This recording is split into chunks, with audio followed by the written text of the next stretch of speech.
Yeah, this after practice today, Coach Oak basically kind of he said that today. This game is going to be a big game. It's Texas A&M, and everybody knows what we did. What happened last year, and it's going to be a very emotional game, especially for our fans. I know, and I expect everybody to be in Tiger Stadium, ready and rowdy to go. But as the players, we have to keep our emotions in check because we're actually out there and we actually make checks. We have to do certain things on the field. So, we're gonna play with high energy, but we can't let that emotion take over us and make us do things that aren't smart. Jacoby, how long did it take to get over that game for some guys? I did, a lot of guys. Clyde was talking the other day about how much pain it was afterwards. How long did it take you, or you took other guys to get over that? The thing that sucked about that game the most was it was the last game of the year. So we're just sitting there, for months on end, just waiting on getting ready to prepare for the Fiesta Bowl. So it sat there for a while and it sunk in. And of course, Texas A&M winning a game like that, they're happy and proud, and they're talking about it and bragging about it. So we're sitting there seeing that, and we felt like we ended the season on a bad note. We ended with a loss, and it sunk in, and it definitely was one of those games and one of those moments where in the off season when we needed that extra push to go the extra mile. That's one of the games that we refer back to because we do everybody on this team does not want to have that experience ever again. What does that game put this matchup now? Is it kind of like in the midst of the rivalries with Florida? Like, just from that one game, does the animosity develop between that team and you guys now?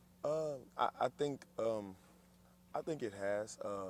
Just on how when two good teams go back and forth, we have a good A&M team win a game, and you have LSU team win a game and keeps going back and forth, and you have drama set in.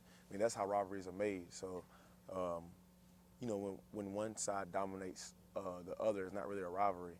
But when you have two well-matched teams and two well-matched programs, that's how a rivalry is created. And I feel like that's what we have here.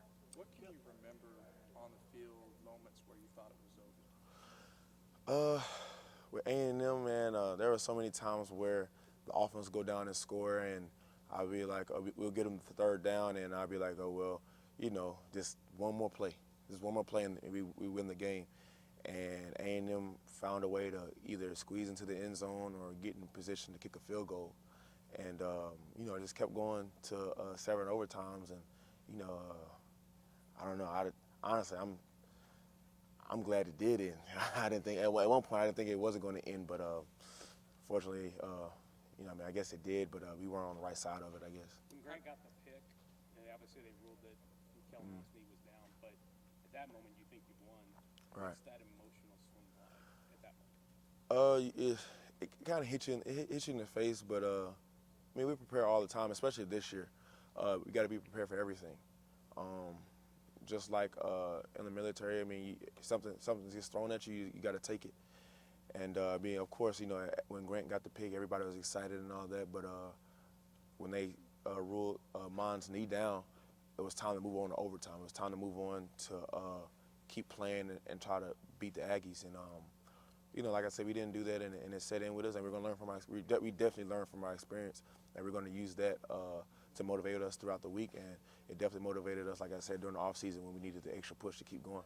Does Grant still think that was a pick or that was a fumble he forced? Oh, Grant last year thought he ended it with 6 picks last year off of that one. So definitely in Grant's head, that was a pick for him.